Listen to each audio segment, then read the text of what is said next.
Оуды Лондон, BBC-нин сапар программасына кош келиңиздер. Саламатсыздарбы? Алдыдағы жарым саатта сиздер менен Гүлнара Касманбетова. Аялдар карьерасын жазап жатканда кандай оорчулуктарга туш болот?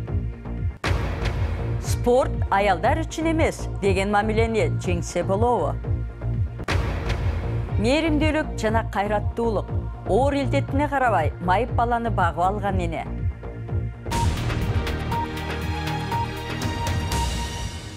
BBC-нин быйылкы 100 айым аттуу өнөктөгү аялдар туш келген күндөлүк проблемаларды чечүүгө басым жасайт.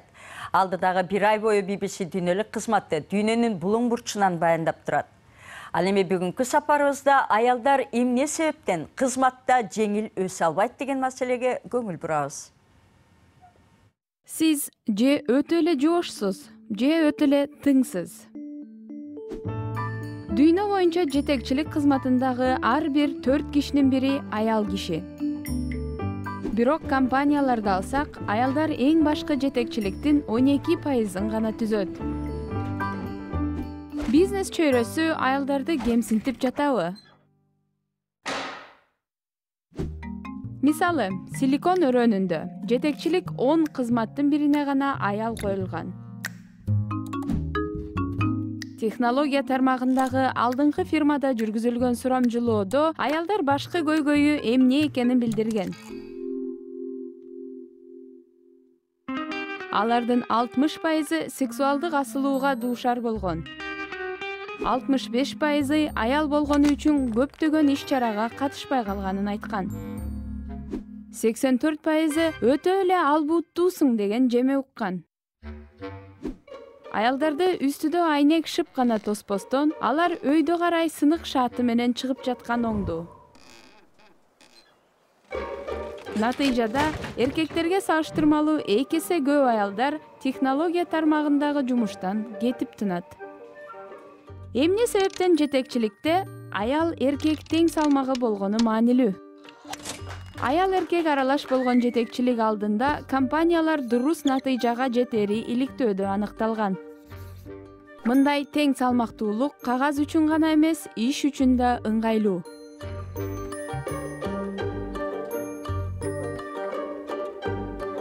Fortuna 500 компаниясынын башчысы айткандай, жердеги калктын жарымы аялдар. Алар мен үчүн иштебесе, анда башка бирөө үчүн иштеп жаткан болот. Каным Бурхан кызы 19 жашта, турмушка чыга элек. Ал спорт менен алектенет. Каным 48 килограмм салмакка чейинки эркин күрөш боюнча Кыргызстандын чемпиону наамын алган. Көптөгөн эл аралык турнирлерге да катышты. Бирок каным спортто көптөгөн тоскоолдуктарды башынан кечирген. Алардын эң орчундуусу бул спорт аялдар үчүн эмес деген мамиле. Балбан кызды кабарчы Селианора Сагындык кызы жана Алмаз Чороев сөзгө тартты. Мен Каным Бурхан кызы 19 жаштамын. Эркин күрөш боюнча Кыргызстандын көп жолку чемпиону. Ошондой эле спорттун самбо, дзюдо, таяк тартыш, оор атлетика боюнча машыгып келем. Учурда самбо боюнча машыктыруучу болуп эмгектенем.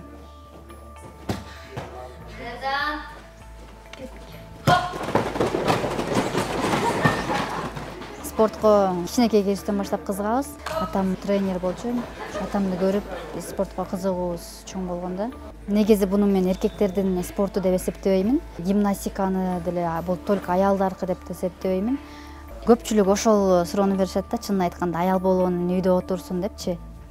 Негизи коом менен болгон жакшы деп ойлойм да. Үйдө эле ал отура бере турган болсо, өнүкпөйт, өспөйт, коомубуз да өспөйт. Анан баарыбыз тең үйгө отура ала турган болсок, биздин Кыргызстаныбыз качан өсөт? Баарыбыз үйдө отура бербейлик, анда өзүнөн өзү кантасы.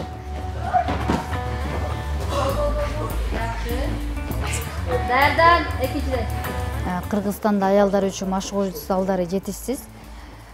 Мисалы, аз көрбөдүңүздөр биз алда жана 1 саат бизге аялдарга бөлүнсө, кыздар үчүн бөлүнсө, азыр мына балдар келишти да. Башка залдарга да барып, кыздар үчүн деп издесем, залдар жок экен. Же болбосо окуу учурунда, же иш учурунда берип коет да. Аялдар кээ бирлер басынтышып жүрүшпөдү. Аял деген үйдө отуруш керек, же болбосо ишке чыкпаш керек, окубаш керек, тамак бышырганды билсе болду деген сыяктуучу. мен өзүм ниетимде ошон айымдарды көтөрүп, Кыргызстанда эле эмес, ааламдагы өзүнүн ордуларын тапканга жардам беришүү. Анан ошо азыртадан баштап кичинекей болсо дагы өзүм салымымды кошконго аракет кылып, кыздардын залдарын уюштуруп, ошо менен иштешип атам.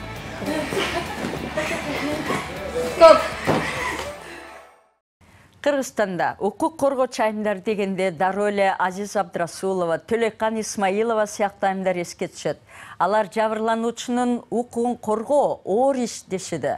20 жылдай убакыттан бери ар түрдүү адамдардын укугун коргоп келген Төлөйкан Исмаилова жумушунун эң кыйын учурлары жана аларды кантип жеңип келатканын кабарчыбыз Азиза Марат кызына айтып берди. Менин атым Төлөйкан Исмаилова. 60-тан аштым. Чоң апа, чоң эне, тайнемин. Эми ишим укук коргоо форматында болуп атат. Эгемендүүлүк алгандан кийин, жобосу андан мурун мен жазуучунун жубайы болгондон кийин мыйзам иштебей атканын көргөнбүз, басмырлап атканын көргөнбүз. Кыргыздын тагдырын жана кыргыздын күнүмдүк турмушун жакшы түшүнгөнүм үчүн, ошон үчүн укук коргоо жагы мен үчүн аябай ыйык. Мен улуу кызымын үй бүлөдө, анан кийин 5 бир тууган эркек.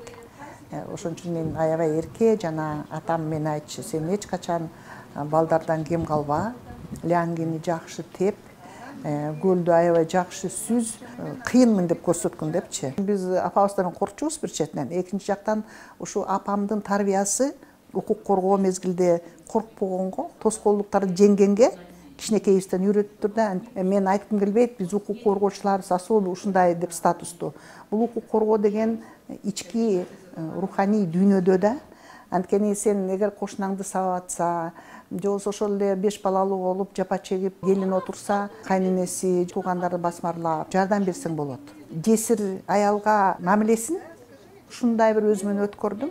Асылбек кеткенден кийин биздин үй бүлө аябай бүгүнкү көчерин сагынабыз. Эртең менен дагы, кечинде дагы балдарым да айтат, мынакей жылдыз аябай толуп атат, же болбосо көзүн ирмеп атат, тайтабыз бизге аябай сонун акыл айтып атат деп балдар. Сөзсүз түрдө укук коргоо инструменттерин мындан ары дагы колдонобуз жана азыр консультация.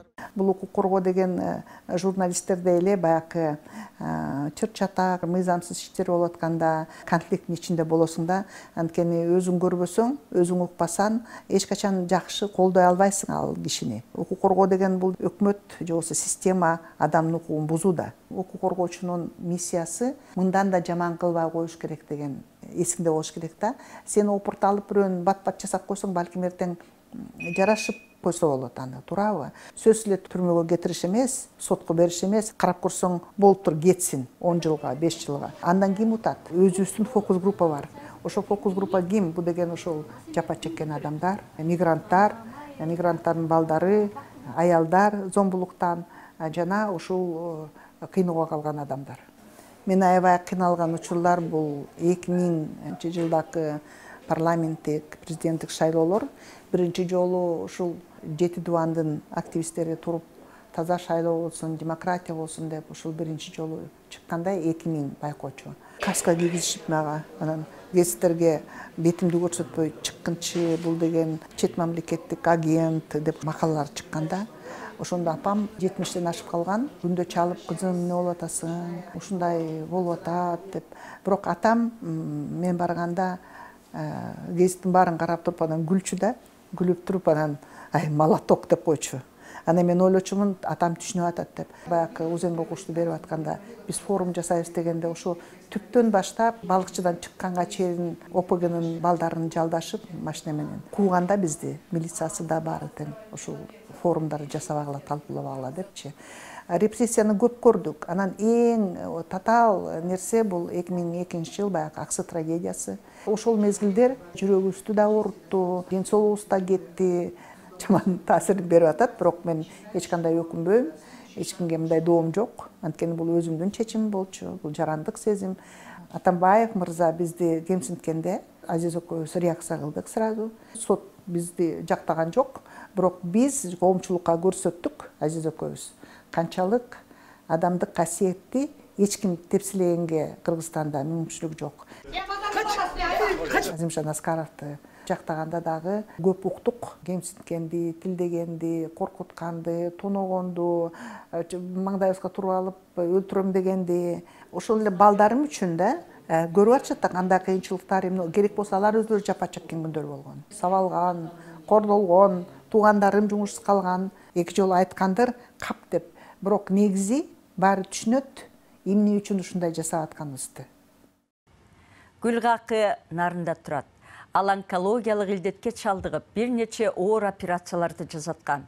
20 жыл илгери дарбазасынын алдына бирөө таштап кеткен баланы багып алган. Бирок бакмаулу майып болуп төрөлүптүр.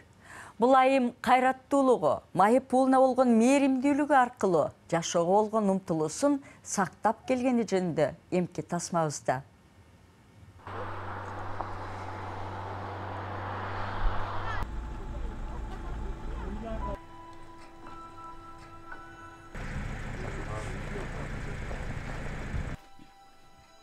Менин атым Гүлгакы, фамилиям Исаева. Төрөлгөн жерим Талас педучилищеде 1-курска өткөндөн кийин 76-жылы авария колунан ажырап, ошондон оорчан болуп калдым. Атбашыга турмушка чыктым, жолдошум да алып кетип. Жолдошумуз өзү инженер-механик, бирок шофер болуп иштеп келди. Мен болсо медицина системасына кирип, центр крупы здоровья деп агартуу жагы 25 жыл иштедим. Баа окууну бүтпөсөм дагы жашоомду улантып балдарды караш керек да. 1994 жылы январь айында бул үй бүлөнүн тагдырына терең таасир эткен окуя орун алат. Кыштын чилдесинде таңгамал бир убакта эшикте ит тынбай улуй баштайт. Үй ээси эмне болуп кетти деп сыртка чыгып караса, ит бир нерсени басып алып жүрүп аткан болот. Томолоктошкон бир нерсени үйгө алып келсе, ал жаңы төрөлгөн наристе экен. Детин баары тытылган үшөк. Кыпкызыл бакшы. Жүрөк анда-санда соолуп калыптыр. Ошондон алып эле журкан корооз башын үлөп эле анан кийин үйдө бир утук арак бар, ошонун денесин сүрүсө эле чыгылады, баягы этин баары тытып кетиптир эмес. Отту жагып, ороп, оозуна май салып эле анан кийин скорый чакырдык. Кошуналар келди, милиция келди. Бакшы эмчек издеп минтем, анан кошунасы ушу бала эмизип жүргөн. Роза эже эмиз болмушчу. Кудайдан азчылык үчүн ашка келди. Эмчек издеп атасың, аябай эмне, кой бербей эмди. Ошону Кудай көрүп экен, мынтип багып алдык. Чукулда эле 23-кө 24 карады, ошондон бери мына 20 жылдан бери багып келатам. Багып алган уулу Куштарбек 23-кө толуп, 24-кө карады. Бирок буту баскан жок, тили чыккан жок. Докторга көтөрүп жүрдүк, баспайт, невропатолог апар. Эмаса эже баспайт, өткөрүп сал. Мен кантип өткөрө албайм. Кызыл эт болсо өзү деген беззащитный болсо, мен эмес жана ит айылга балага тийбегенде мен кантип ошого барам. Үмүттөндүм да. Баары жакшы болду. Доктурдан айлат таппай, ата-эне колунан келген баардык аракетин жасады. Кичине кезинде монтип бастырып, жолдошум аябай аракет кылды, мен да болдум. Уулум да бастырып, баягы жетелеп каскас эмелчү, ошондо аябай үмүттөнгөнбүз. Өзү эме болуп алмас, ошо ботинкалар баштары семетке сүрүлүп атып, жалтырап калган да. Кийин өзүн өзү көтөрө албай калды. Болгон аракетин баарын кылды экен. Нервный полушарияда метастаз кетти, ошо онкологиядан белиме мынтип баса албайм. Улуу баласы үйлөнүп, неберелүү болуп калган кезде Гүлгакы доктурга барып, онкологиялык илдети өтүшүп кеткенин билет. Өз абалы оор болуп турса да, ал эң жакын адамын сооротууга аракет кылган. Күйөөсү каралашып, Гүлгакы баш аягы 8 жолу операция болот. Бул учурда дагы маанайы чөккөн оорлуулардын көңүлүн көтөрүүгө далалат кылат. Көңүл карасаң аябай кабактарын салып, ыйлап, баары жакшы болот. Үйдө балдарыбыз барбы? 5 балам бар. 5 балаңыз үчүн жашашыңыз керек, ошонтип өтүрөп, кайра өзүңүз таштап саласызбы? Сиз өлөсүз, күйөөңүз деген аял болот. Десем эле аябай чөчүп кетти. Анан чын эле деп коет, анан кой антпеңиз, мүңгүрөмөңүз. Аны көрүп көңүлүңүздү көтөрүп, баары жакшы болот. Сен деген оорубайсың го дейт. Анан ооба мен оорубайм. Оорубайсың мынакей деп эле эмасың эле. Чейир алгансыз болду. Илдети менен алып урушкан Гүлгакы жана анын үй бүлөсү буту аспаган бакма баласын караганга чамасы да, каражаты да жетпей баратты. Көзүм түргөсүн апара ал деп чечтик. Кеттим көрөйүн деп. Макай бултайбай. Мага аябай оор болду. Кант өткөрөм ошондо. Бирок көзүм өткөтсө көзүм түргөсүндө көндүрөйүн деп.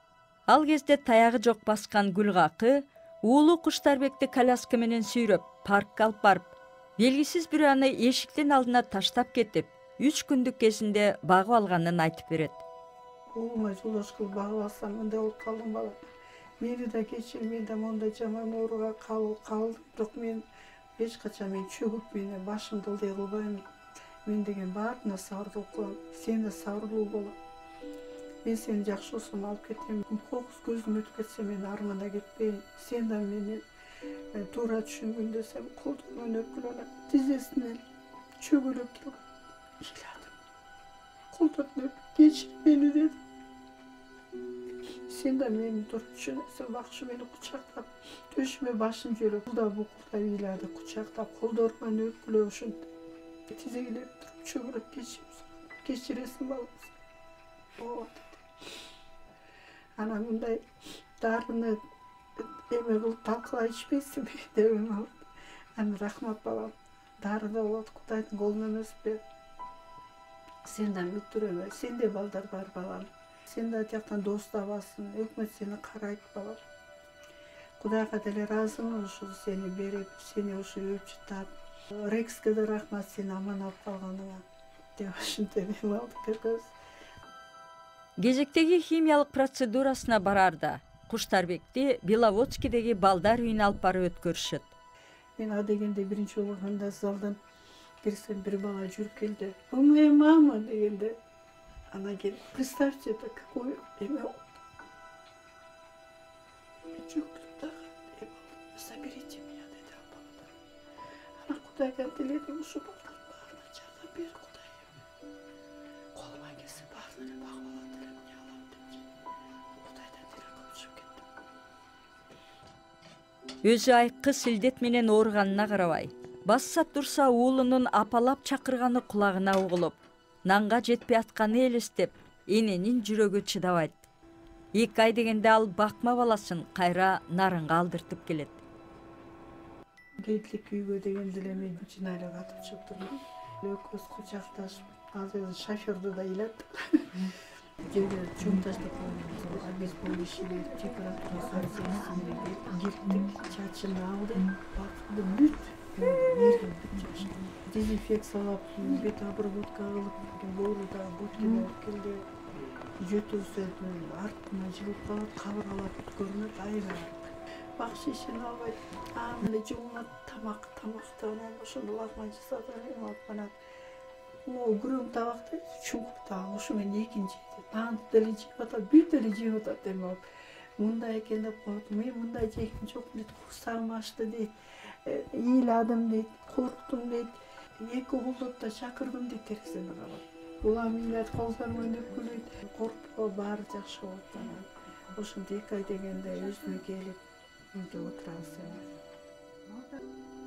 Чыдабай уулун кайра алдыртып келгени менен энеси анын келечегине сарсанаа. Эми келечегим өсмөйбү, ортоп. Анан бирок баары эместе түшүрөбүз, баары жакшы болот деп эме алабыз. Эмне аласыз эми, Кудайдын буйругу экен эми. Бул дагы сыноо, бул дагы эмеде баары көтөрүлүп билишибиз керек да. Кайрат кылып, ана болгонго мен ушу шүгүр кылам, ушу кирип чыкканыма, ушулардын мандайына турганга шүгүр кылам. Ушуга мен болом. Мындан башка эмес бар.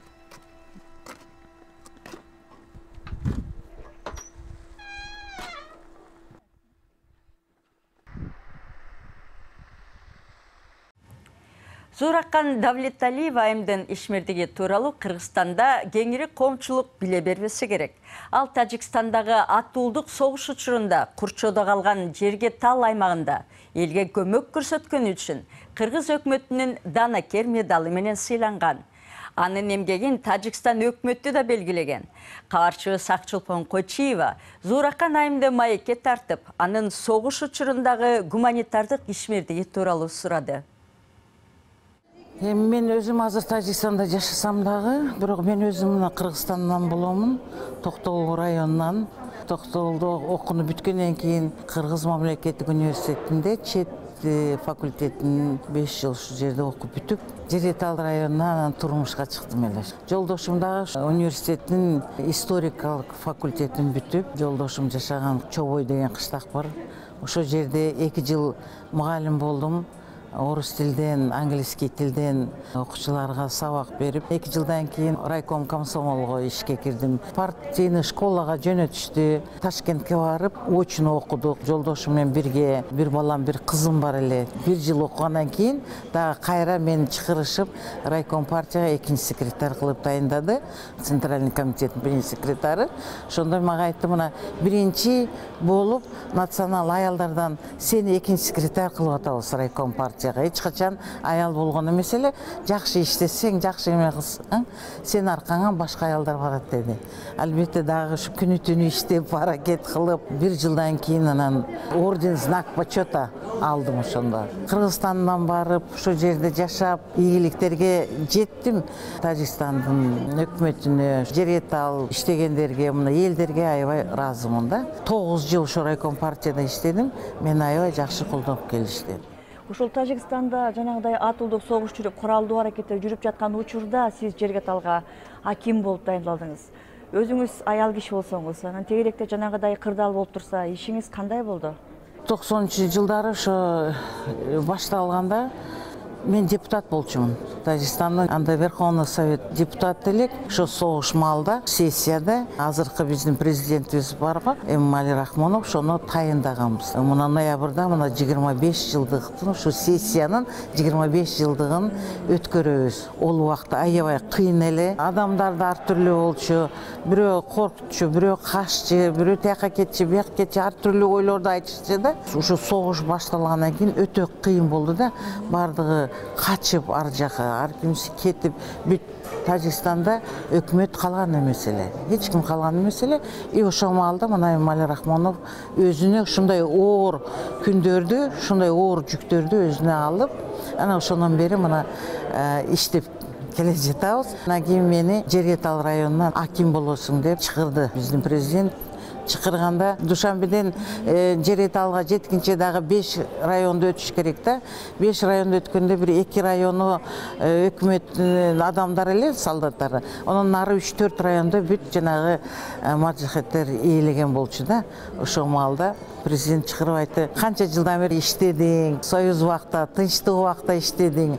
Азыр мындай оор күндөр келиптир, кыйынчылык болуп атат. Мына Жереталды сенин элиң кыйын убактарда мына азыр жашап атышат. Ошон үчүн сен ушул жака аким болуп барышың керек" деди да. Кийин анан аябай оор күндөр эле, коркот элек, эмне болот эми. Ошентип президент айткандан кийин анан мен мейли эми маджахеттер өлтүрсө деле мейли барайын дедим да. Бирок Жереталга жеткенче бир 10 күн эмеде жолдо жүрдүк да. Анткени бирөө кой берет, бирөө кой бербейт, бирөө айтат аял бизге керек эмес, бирөө дагы ар түрлүү эмелерди коюп, уступкага барып, айткандарын аткарып, анан кийин мени анан Жереталга жеткиришти. Бир 10 күнү жеттик да ошо Жереталда. Маджахеттер же кайсы бир башка топтор Жереталды тоногон, же мындай бир опузалаган бир солдаттар бар эле, ошолорду атып өлтүрүшүп, милициялар, балдар, жөнөкөй адамдар да өлтүрүштү ошол маалда. Албетте ошол маджахеттер өзлөрү жок кылышты. Бардыгы элдерди кыйнаган, барып тоногон, Жереталга келген 40 жыл жашап ошол жерде бардык эмелерин чогулткан нерселерин бардыгын көтөрүп кетишкен, 3 күн ташышкан. Башка элдикин дагы бүт тоноп кеткен.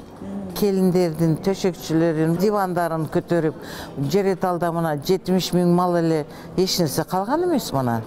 Эч нерсе калган эмес. Совхоздордо трактор бар эле, тракторлор, машиналар бар эле, мына сельский хозяйство, картошка тийип тигебиз. Биздин Жеретал картошка көбүнчө азыр мына 100 000 тонна мына картошка берет. Эч нерсе калган эмес. Бардыгын ташып алып кетишкен. Елдер Жергетал району менен Кыргызстан жака келип, ар нерсе алып кетишси, да? Жергетал, Алай, мына Карамык жак менен келчи. Ошол маалда Тажикстан менен мына Кыргызстандын жолун достук жол деп аташкан да. Куралдуу чатак жүрүп атканда сиз ошол жерде аким болуп иштеп атканда сизди Тажикстандын өкмөттүк тарабы колдоп, моралдык дагы колунан келишинче материалдык да жардам берип турган экен. Ал эми ошол исламдык баалуулуктарды алып келип аткан ошол маджахеттер, сиз өзүңүз аял киши болсоңуз, нары бери каттап иштеп атсаңыз, сизге кандай мамиле кылышчу? Эми ар түрлүү бар болчу. Бирөө жаман мамиле кылчу, кейбирлери жакшы мамиле кылчу. Албетте алардын дагы арасында жакшы адамдар, акылдуу адамдар, тарбиясы бар адамдар, ата-энеси жакшы адамдардын балдары бар эле. Ошолорго дагы жакшы сөз керек эле. Ошолорду дагы тарбия кылыш керек эле. Ошолор дагы жаш балдар болчу, ошолорго дагы багып, бир нерсе берип, кийгизип, эме кылып, жакшы сөзүңдү айтып, үйрөтсөң, маалда алар дагы жаш болчу да. А сиз ошол учурда кандайдыр бир опурталдуу, өзүңүзгө мындай коркунуч келтирген бир ситуацияга болдуңуз беле? Албетте болгом. Анда бар болчу бир 5-6 маджахет бар эле. Машинебизди атып, эртең менен келген экен, мен иште болбой калып, кийин мен издеп келип, эми мындай учурлар көп болгон. Пенсия айлыктарды душанбеден алабыз да. Кийин нормалда эми самолеттор болгон эмес. Банктын ишчилери коркот да. Мен өзүм машина менен кошо барып алып келебиз акчаны дедик. Мейли деп анан кийин кошо алып, машинеге салып, машина эми банктан мындай кагаз эмелерди эмеде болот да капта. Мен болсо жанагы базарда дагы сатылат го андай эмелер көтөрүп жүрүшөт сумкалар. Анан ошолорго 2 сумкага экөөнү салып таштап турам, машинанын аркасына жүктөп келдим да. Жолдо келатсак эле 10-15 маджахет келатат. Башка райондо. Шофёрдун айттым токтоткунун машинанын капотун көтөр да оңдоп эме кылып аракет кылчу, мындай оңдоп бузулду дегенсип да. Памир жактан келаткан экен да. Автоматтары, анан берки гранатомети, булары бардыгы ушундай кийинген эме болгон эле, өзлөрү да чоң балдар эле. Мен таныма Райса, эмне кыласыз деп айттым, машинем бузулуп калды. Жок, машинеңиз бузулбай эле, бизде эме кылып эле деп. Машина керек дешет да. Айттым, мага да машина керек. Мен 500 километр эмеге барышым керек дагы. 100-ün өттүм, ана 200 бар. Жок, бизге 2 саатка керек, мына жака жеткирип кайра келсин. Болбойт, аны жок десем да алат да. Анан айттым, жүгүмдү жок, жүгүмдү албай эле коюңуз эме. Мен азыр кайсы жерге отурам? Жүктү экөөнү өзүм тартып да орда тартып түшүрүп алып анан кийин үстүнө отуруп алды. Үстүнө начальник рафинадер бар эле ошо. Кийин айттым, бирөөнү сен отур, бирөөнү. Анан айтат, машинаңызды айттым, жок, шофёрум менен барат, анан. Ошону да ойлоп оптурум. Кийин аны ойлонуп, саат 11 болчу. Келишти да, кечинде 8-ден кийин. Билесиңер, 10 саат дагы машинени ойлобой, кийин ушу шофёрумду ойлонуп эле тодон бир свет келди. Анан айттым, машинем келатат деп сүйүнүп. Түндө анан дагы сумкаларды жүктөп, үйгө жеткирип, анан барып пенсия эмелерди элдерге таратып бердим да. Сиздин мындай данакерчилик ишмердигиңизди, ушул аракеттериңизди Тажикстандын өкмөтү, бери келсе Кыргызстандын өкмөтү кандай баалады? Аким болуп 9 жылдан өйдө 10 жылга жакын иштедим. Анан кийин депутат болдум. Ошон үчүн мен өзүм аябай сыймыктанам. Тажикстанга, Кыргызстандан барып, комсомолдо, партияда, акимде 2 жолу депутат болуп иштеп келдим. Мына депутат убагымда кимде канча наградалар бар деп эметкенде, эң көп награда менде экен. Аябай эме ордендерде, медальдарда 63 депутаттан меники эң көп экен наградам. Кыргызстан менен да посттордо бирге иштейт элек. Менде орден Данакер бар, Кыргызстанга берген орден Данакер бар. BBC-нин 100 айым өнөктүгү учурунда чыккан макала, видео сүрөттөр биздин интернетте турат. Дарегибиз bbc-kyrgyz.com. Сайтыбыздан ошондой эле сапар программасын кайталап көрсөңүз болот. Сиздер менен Гүлнара Касманбетова болду. BBC-нин эмки сапарына чейин саламатта болуңуздар.